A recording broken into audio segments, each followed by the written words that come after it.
Not too long ago in our Rambo knife series, we took a look at this Russian knife from Kizlyar Supreme, the hollow handle Survivalist X knife. And for a hollow handle knife, it did take a licking and keep on ticking, but had a lot of people say, and I understand the mindset, that they just wouldn't trust their life to a hollow handle knife. Well, in this video, we're going to take a look at the full Tang brother, the Survivalist X full Tang. Hollow handle, full Tang. That's what's coming up next here on Survival on Purpose.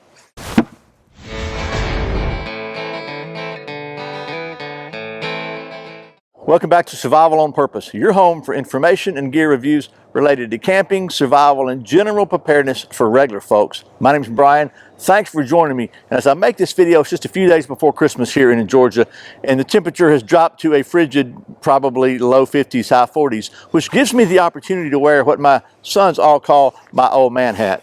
But I like it, so there. Anyway, as I said, we took a look at this knife from Kizlyar Supreme, which is a Russian knife maker, and this is the hollow handle Survivalist X. We did this on the Rambo knife series where we took a look at several hollow handle knives.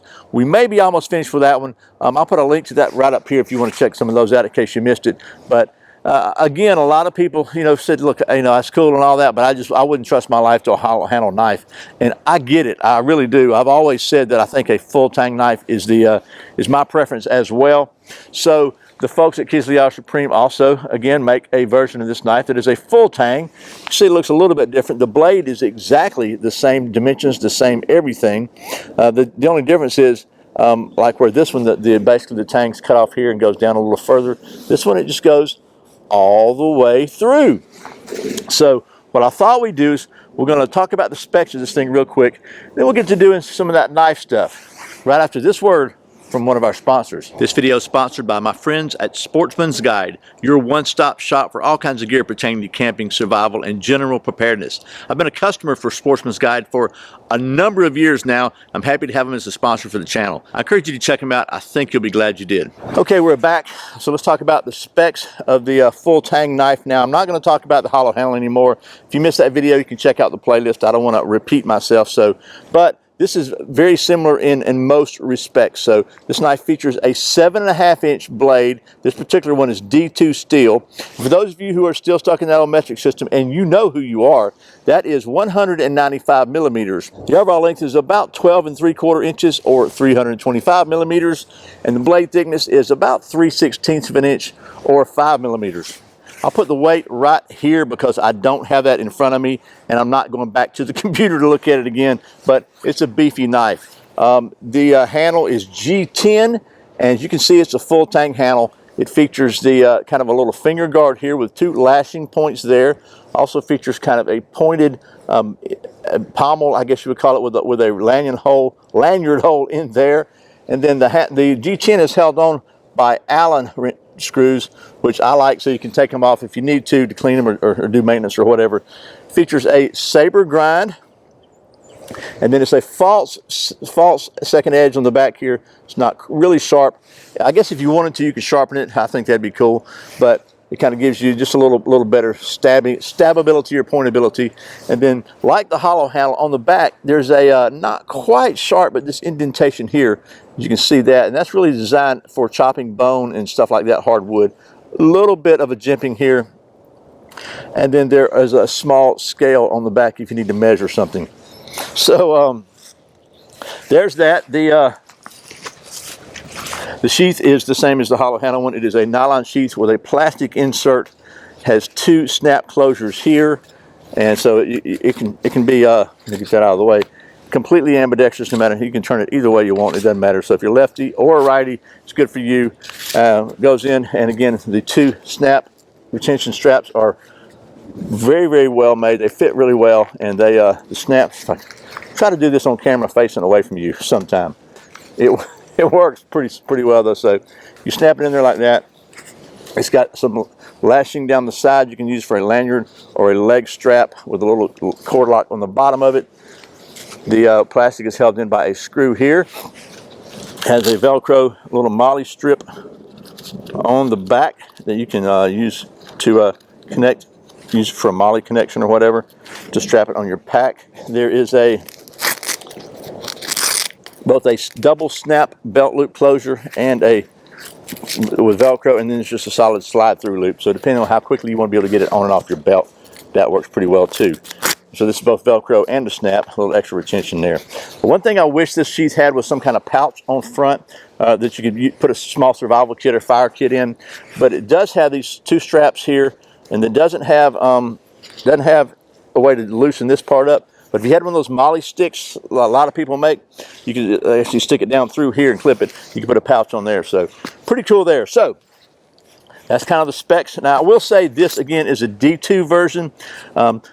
I couldn't find really very many people that have this D2 version for sale. A company called Russian Knives I think has it for about 190 bucks. But a few other people, including Amazon, have the AUS 8 version of the exact same knife for about 130 bucks. So in my opinion, AUS 8 is a fine steel for survival. You know, I know there's a lot of super steels out there, and since the advent of the internet, there's a lot of super steel experts out there. But my contention is that if somebody handed you a knife and didn't tell you what kind of steel it was, most people would probably never know, and it would probably never impact their ability to use that knife.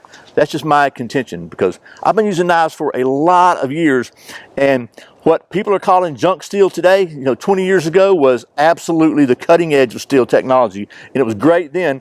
I don't see how it's suddenly junk now, but I digress. Anyway, that's the specs and details about this. So now let's get to doing some of that knife stuff. So what we're going to do is we do the practical testing. This is a pretty beefy knife, so I'm going to do some kind of real world type chopping, maybe a little batoning. I don't really have a whole lot of stuff to baton. We'll do some carving, carve some feathers. We'll see if this thing will strike a ferro rod, get us a fire going, and just do the standard knife stuff. And then we'll take it to the scientific portion of the testing. And you know we're going to have to check the balance on this thing, right? So let's get to it. Okay, so here we are with a situation you might typically find in the wild, in the woods, so to speak. And that's basically a tree that is dead, it's fallen over, but it's caught by another tree it's leaning. So I like to find stuff like this because this wood's not been laying on the ground absorbing moisture, so there's a good chance this will be some good dry firewood. But what do you do if it's a big, long, you know, 25-foot, 3.5 inch diameter log? Well, if all you have with you is your trusty survival knife, you got to make do. So just want to see how well this thing will chop a situation like this. Now this is not optimal. Obviously it's not on a chopping block. It's going to bounce and it's going to absorb some of the stress, which I know a lot of people have told me in the past when I was testing things and the thing's moving around, you should have held it still. Well, I think this is more of a real world test because nobody's going to be there to hold it still for you, probably in a survival situation. So let's just get this out of the way because that's poking me in the eyeball. We're going to start about right here where you can see it. Can you see that? There it is. Okay, let's just do it.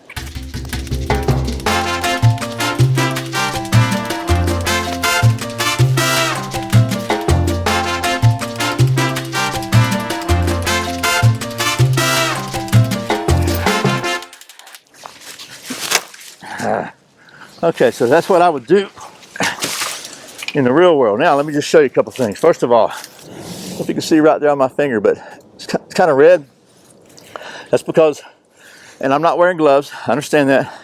I don't have a lanyard, but as I'm chopping, this G2 is pretty slippery, and it kept sliding down, and this right here, that was kind of a sharp right there. It kept making my finger hurt. So it worked, and even when I hold it like this, it kept wanting to slide down onto my third finger where I could get, and I got a good leverage like that.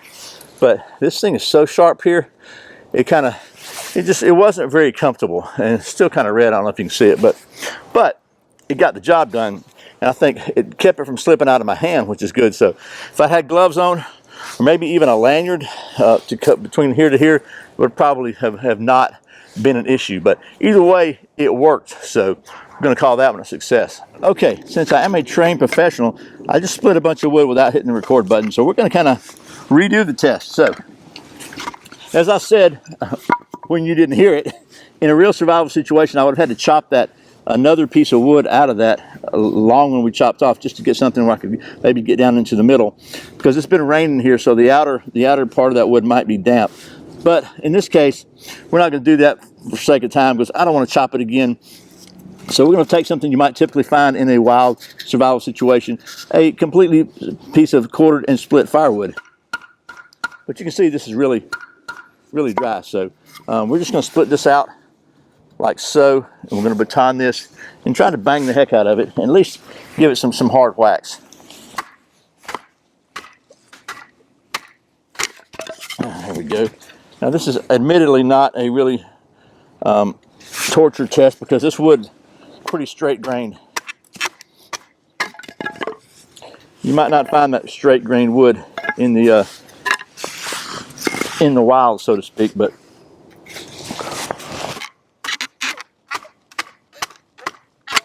so anyway, not bad there. So after we have done some chopping, pretty good bit of serious chopping, some light batoning, you'll see how well it works on the, for the second time, on the show notes. And this is so not too bad, not too bad. You know, it's not, I don't think it's shaving sharp, but it's pretty stinking sharp. So let's see what we can do about making some feathers. And this is all still kind of damp here, so I'm going to pull off and get a piece of drier wood that I've already split out and do some feathers on that. So let's just see.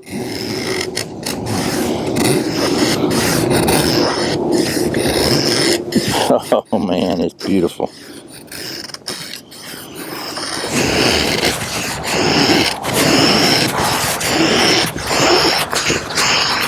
Oh, would you just look at that? Oh man, that is pretty. This thing carves really, really good. I like saber grinds anyway, but that secondary bevel, I guess, is just right. Because I mean, it surely temple curls, I'm telling you. So let's chop those off there. You know where we're going next, right? Let's just see if without the aid of anything else, we can get us a little bit of a fire going there. Well, without the aid of anything except my 5-star gear jumbo ferro rod. So let's just press it down in the middle. Now, if I remember last time, this thing didn't do a really good job of striking a ferro rod. So let's just see what we got here. So if I use the back of the little bone chopper, which we didn't check, I'll check that in just a minute, just to show you. You get pretty decent sparks. Not excellent though, to be honest with you, especially for damp wood like we got here.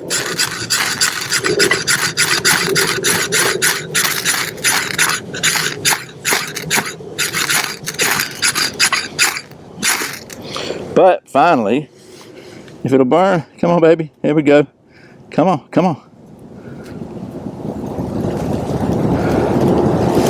Get my fingers out of the way where you can see it. There we go. And you can see it should have be blazing, but it is kind of damp. So there's that. Not too shabby. So we're going to check out this kind of bone chopper. I don't really have much here to chop with it. This going to show anything effective. I don't have any bone, I guess is the point. So, but we'll just take this piece of wood right here and just see how well it does, because it's designed to where you don't mess up your edge chopping something kind of harder. And this is not hard, but still.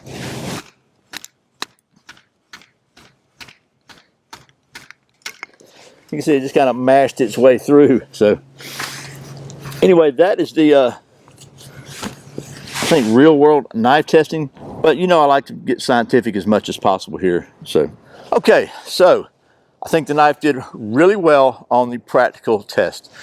Again, that wasn't really comfortable with chopping, but if I'd had some gloves on, I'm sure it would have been better, or a lanyard. But it got the job done, and that's the main thing.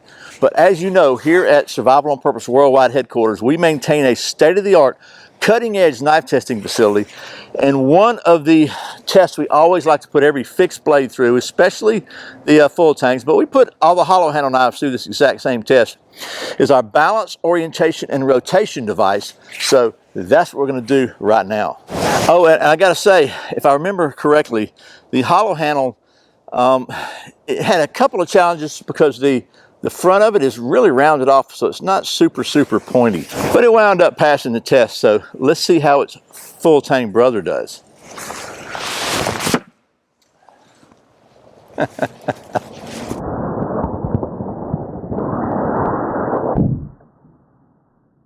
Let's try again. Let's give it one more.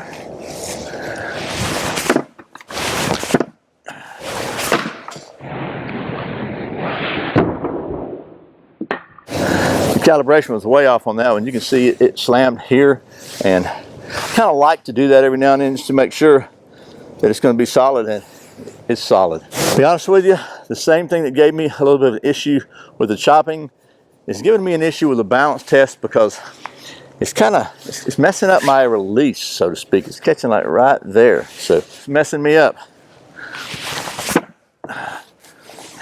We're going to call that one balanced. So I got to say, overall, I like this knife, but I really wish this last little flare here was not quite so sharp and pronounced.